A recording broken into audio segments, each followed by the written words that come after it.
Hello friends, welcome to my cooking channel. આજે એક નવી શાકની રેસીપી હું તમારી સાથે શેર કરું છું। જો ઘરમાં કોઈ પણ જાતના શાક ન હોય અને અત્યારે મકાઈની સિઝન ચાલે છે તો બધાના ઘરમાં મકાઈ તો હોય જ છે। તો આજે આપણે મકાઈમાંથી શાક બનાવી નાખીએ। તો ચાલો રેસીપી બનાવવાનું સ્ટાર્ટ કરીએ। તો મેં 2 મકાઈને આ રીતે બાફી લીધી છે। એક મકાઈને મેં આ રીતે ગોળ પીસીસમાં કટ કરી લેવાના છે અને બીજી મકાઈના દાણા કાઢીને આ રીતે રેડી કરી લેવાના છે। દાણા આપણા એકદમ કૂણા હોય તેવી મકાઈ લેવાની છે, તેનાથી શાક મીઠું બનશે। તો હવે આપણે જે ગ્રેવી બનાવવાની છે તે માટે એક મિક્સર જારમાં મેં 8 થી 10 કળી લસણ, 1 ઇંચ આદુનો ટુકડો અને 2 ટમેટાં લઈ લીધા છે અને તેની ગ્રેવી બનાવી લેવાની છે। આ રીતે ગ્રેવી બનાવીને રેડી કરી લેવાની છે। તમે ટમેટાને ખમણીને પણ યુઝ કરી શકો છો। આ શાકમાં તમે ડુંગળી પણ ઝીણી સમારીને લઈ શકો છો। હવે આપણે એક કડાઈમાં 2 મોટા ચમચા જેટલું તેલ લઈ લેવાનું છે। તેલ વધારે ઓછું કરી શકો છો અને શાકને વધારે ટેસ્ટી બનાવવા માટે અત્યારે મેં 1 થી 2 ચમચી જેટલું બટર લઈ લીધું છે। તમે બટરને સ્કીપ પણ કરી શકો છો। હવે તેલ અને બટર સારી રીતે ગરમ થઈ જાય ત્યાર પછી આપણે તેમાં આખા મસાલા એડ કરવાના છે। આખા મસાલામાં 1 તજનો ટુકડો, 1 એલચી, સાથે 2 લવિંગ અને 1 બાદિયાનું ફૂલ એડ કરી દેવાનું છે। ત્યાર પછી આપણે તેમાં અડધી ચમચી જેટલું જીરું એડ કરવાનું છે। જીરું સારી રીતે ફૂટી જાય ત્યાર પછી આપણે જે ટમેટાં અને આદુ લસણની પેસ્ટ રેડી કરી હતી તે એડ કરી દેવાની છે।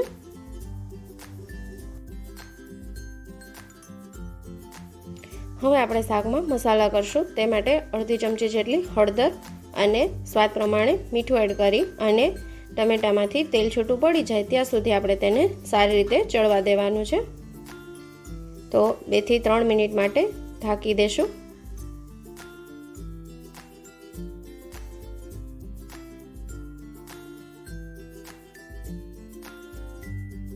થી 3 મિનિટ પછી આ રીતે તેલ છૂટું પડી ગયું છે અને ટમેટાં સારી રીતે ચડી ગયા છે। તો બાકીના મસાલા એડ કરી દઈશું। 1 ચમચી જેટલું ધાણા જીરું અને 1 થી 1.5 ચમચી જેટલું લાલ મરચું। તમે તમારા ટેસ્ટ પ્રમાણે વધારે ઓછું કરી શકો છો। હવે મસાલામાં થોડુંક પાણી એડ કરી દેવાનું છે તેથી મસાલા બળે નહીં અને 1 થી 2 મિનિટ માટે મસાલાને સારી રીતે ચડવી લેવાના છે।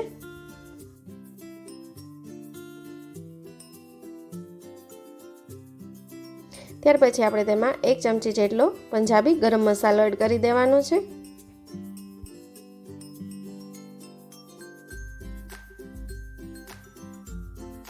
હવે બધા મસાલા સારી રીતે ચડી ગયા છે। ત્યાર પછી આપણે તેમાં 1 ચમચી જેટલો ચણાનો લોટ એડ કરી દેવાનો છે।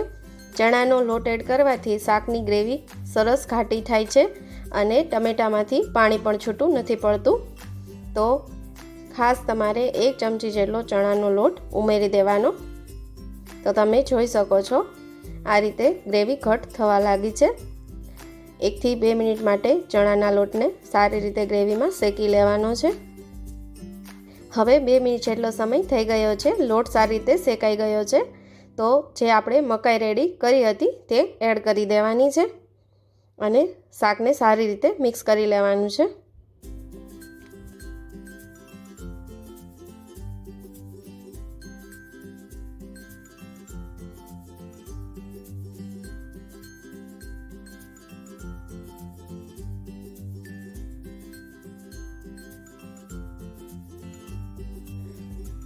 હવે આપણે શાકને થોડુંક રસાવાળું કરવાનું છે, તે માટે મેં અડધા ગ્લાસ જેટલું ગરમ પાણી લઈ લીધું છે। ગરમ પાણી એડ કરવાથી મસાલાનો ટેસ્ટ એવો ને એવો જળવાઈ રહે છે।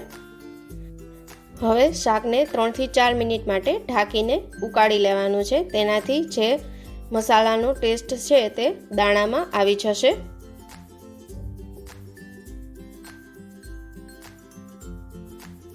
તો ફ્રેન્ડ્સ, આપણું શાક રેડી થઈ ગયું છે। ગેસની ફ્લેમ બંધ કરી દેવાની છે। શાકને વધારે ટેસ્ટી અને એકદમ ક્રીમી ટેક્સચર આપવા માટે આપણે તેમાં 1 ચમચી જેટલી ફ્રેશ ક્રીમ એડ કરી દેવાની છે। અત્યારે મેં 1 ચમચી જેટલી ઘરની મલાઈ એડ કરી દીધી છે। મલાઈ એડ કરવાથી શાકનો ટેસ્ટ અલગ જ આવે છે અને ખાવામાં ખૂબ જ ટેસ્ટી લાગે છે. એકદમ ક્રીમી ટેક્સચર આવી જાય છે શાકમાં.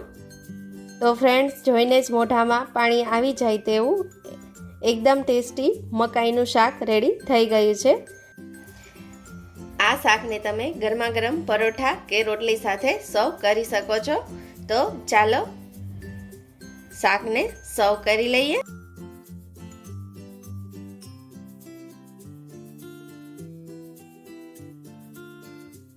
તો ફ્રેન્ડ્સ, રેડી છે આપણું ગરમા ગરમ એકદમ ક્રીમી મકાઈનું શાક. તો આ શાકને તમે ઘરે ચોક્કસથી ટ્રાય કરજો, બધાને ખૂબ જ પસંદ આવશે. તો ફ્રેન્ડ્સ, આજની મારી રેસીપી તમને કેવી લાગી તે મને કોમેન્ટ કરીને જરૂરથી જણાવજો. અને જો તમે મારી ચેનલ પર નવા હોય તો મારી ચેનલને સબસ્ક્રાઈબ કરતા જજો અને બાજુમાં રહેલા બેલ આઇકોનને પ્રેસ કરી દેજો, જેથી નવા વિડીયોના નોટિફિકેશન તમને મળતા રહે. તો ફરી એકવાર મળીશું નવી જ રેસીપી સાથે. ત્યાં સુધી આવજો. Thank you for watching.